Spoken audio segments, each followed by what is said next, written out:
on today's show, why indices play such an important role in annuity products. Part 4 of this week's series on the end-of-the-year annuity update for 2014 with nationally recognized annuity expert Mike McLaughlin. Hi everyone, I'm Steve Savant, syndicated financial columnist and contributing author to Innsmouth, Life Specs, and Backroom Technician. Let's get down to business. Welcome to the show, Mike. Great to be back. Mike, we're talking about indices, and there's a potpourri out there. There's an inventory. Now, remember, traditionally, annuities and life products have really pretty much stayed with the S&P over 72, 73% of the time. They're choosing it. It's popular. It's a known quantity. You even have a VIX report if you want to look at that and see volatility. But there's so much out there, and you're going to introduce it to some concept. This is a great concept where I'm not just using one indice, because I think before people said, well, I have to go, maybe I'll have to use 2 or 3 products to get this done. Now, maybe not. Let's go to that first thing. I wanted to ask you about that. Yeah, absolutely. We, Goldman Sachs just entered into the fixed index annuity world. Did that surprise you? I don't mean to interrupt, but does that surprise you? We got a major Wall Street player in our area. Exactly. If you would have told me that 5 years ago, I probably would have laughed at you. But given the evolution of a lot of different the indices, we started seeing the Euro Stocks 50 come into play with Voya. And then we started seeing some of the Russell 2000. Then we started seeing some of the Heng Sang. All those things have begun to kind of meld together a little bit. And so what Goldman Sachs did is they have a lot of different indices, and they kind of built a bucket of some of their 6 different asset classes. So when you're linking to this particular indice, first of all, you're getting a lot of diversification. You have U.S. equities, you have international equities, and within that corridor you have both the European and the Japanese equity futures. In the U.S. bonds, you have government bonds. In international bonds, you have both European and Japanese. And within commodities, you have crude oil as well as gold sub-index. And then you also have the opportunity to go into money market during high volatility periods.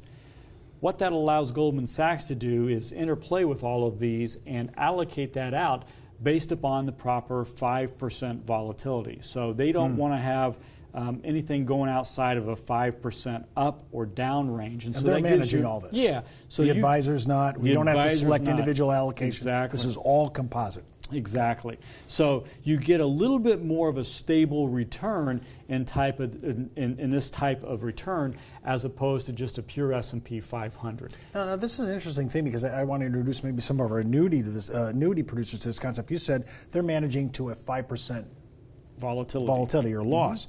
But there's no cap on this. There is no cap on this. So I'm trying to hear the difference. I'm trying to introduce my annuity producers to an idea. No interest rate cap, but I am managing to a 5% loss, really, or volatility. Volatility, And what's amazing on this is that depending upon whether you go with a 7 or a 10-year, you're actually getting a participation rate in today's low interest rate environment of anywhere between 105 to 115%. 2 functions on that. First of all, this is a 3-year crediting strategy, which allows you to go out a little bit longer on the yield curve. But because of the 5% volatility, there's more stability. More stability means cheaper option prices. So if we have the same dollar amount between Company A and Western and Southern, that means that they can buy more of the particular indice, and in this case, they're able to get 105 to 115%. So even the returns, you need to compare apples to apples with the end game of multiplying it by 115%. Now, you said 36 months, though, which is the cycle. Are people ready for that? Because so many people are annual point-to-point people. Can you introduce us into that? Yeah, I think probably our clients are ready for that, but as advisors, we may not be ready for that because we're so used to the annual reset, stock market falls down, you have an opportunity to lock in a lower point value. It's a great story. But when you take a look at volatility-controlled indices, your drawdown on down periods is far less because of the volatility control. When you take a look at returns of this particular indice, you take a look at 3-year periods that even during the financial crisis, in the height of the financial crisis from January of 2008 through January of 2011, still returned a positive rate of return of 5.07. Now you may say, okay, over 3 years it's a little bit less than 2%. But compare that with the S&P 500 when we had 2 of those years that were very negative, and you would have returned 0 in an S&P 500 only type of return. So this is the advantage of being well diversified plus having an opportunity to change those allocations to different market conditions as opposed to just the S&P 500. And Goldman Sachs. And Goldman Sachs. And Goldman Sachs, yeah. Let's just go down. These are very interesting. Everybody's allocating differently. In this Allianz product, what is happening here? This is a little different than what we just talked about. Yeah, this is along the same lines because it is a volatility controlled index. However, their mark is about a 7% volatility. Doesn't make it better or worse. What it does is it gives a little bit wider of range of types of returns, so you lose some of the stability. Here are the actual allocations, and unlike the Goldman Sachs where you have 6 different buckets, you really only have 2 buckets here, which is the S&P 500 and then the Barclays bond index. And on a daily basis, those allocations change to manage to that 7% volatility, and you end up with these types of returns. What's the cap on this? This has no cap. However, there is a margin spread, depending upon, again, whether you're going with a 7-year or a 10-year, and some of the different features ranges anywhere from 2.5 all the way up to 3.25. When we come back, we're going to continue our discussion on indices and how we can apply them in our practice and how certain clients are perfect suitability for things like this. It's not how much money you make for your clients, it's how much money they get to keep, especially in retirement. But retirement income could cause Social Security benefits to be taxed. One tax advantage alternative is life insurance designed as a non-modified endowment contract that can generate tax-free income without taxing Social Security benefits. These contracts offer differing funding options depending upon your client's risk tolerance. For more information on how life insurance can be part of your retirement planning, just email me at steve@downtobusiness.tv. Brought to you by Ash Brokerage, the practice enhancement company. Welcome back to our second segment. Of course, we're the nationally recognized annuity expert, Mike McLaughlin. Mike, you're talking, and I love this first part right out of the gate on Barclays. I love the phrase, more stability, just kind of attraction. Walk me through why this is becoming such a hot advisor offering, because really, the advisors really love this. Allianz remains the #1 provider of fixed indexed annuities in the U.S., and I believe that they've been there for 13 of the last 14 quarters. Don't hold me to that, but it's a staggering statistic in terms of how long that they've been #1. Part of the reason is because the Barclays Dynamic Index. They were the first to really come out with a volatility control, and as you hit it, it provides more stable returns, more predictable returns than just the S&P 500. Even though while zero is your hero, no client wants to see zero, so this gives you an opportunity at a little bit of a diversification package. So your diversification is in the equity market, which is the S&P 500, as well as a blend of 1 to 10-year interest notes as defined by the U.S. Aggregate Bond Index.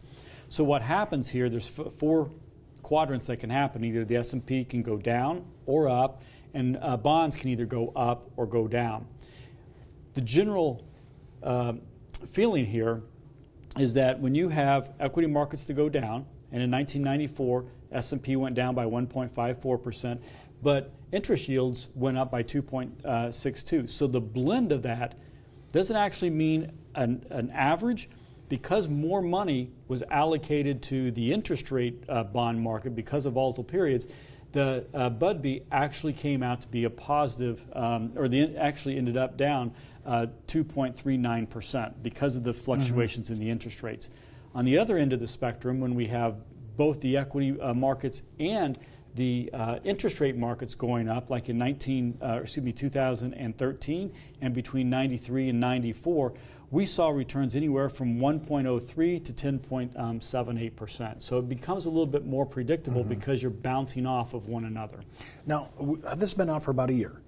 It's actually been a little bit longer than that. It did take a while for advisors to get comfortable with it because we were so ingrained with the S&P 500. Like you said, it is the vanguard. It's the 70 to 75% of money goes to the S&P 500, but this has really been the hot index. Do you think most advisors are still unacquainted with Barclays themselves?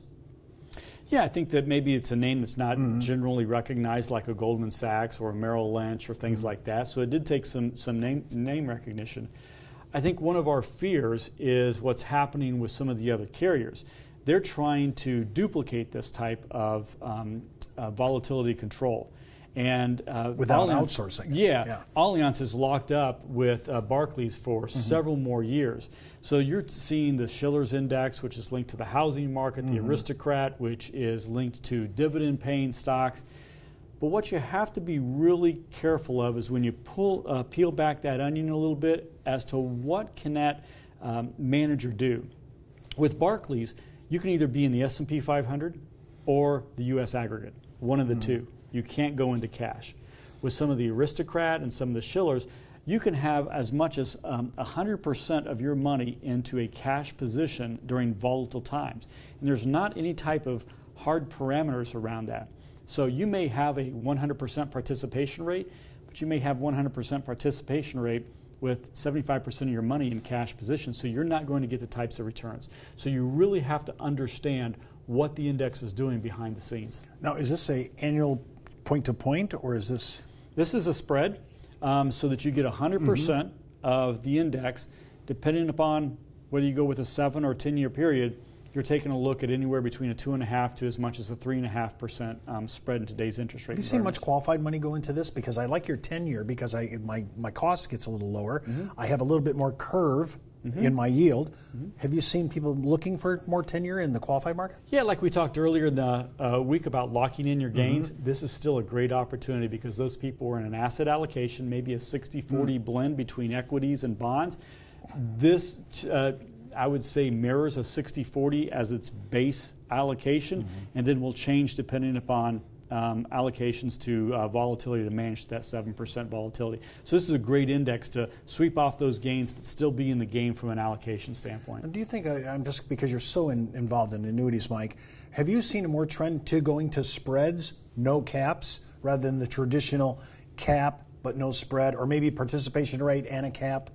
Yeah, Is this where we're going? Yeah, I think that you always see the pendulum swing back and forth. When I first started selling fixed index annuities, it was all participation rates back in 1995.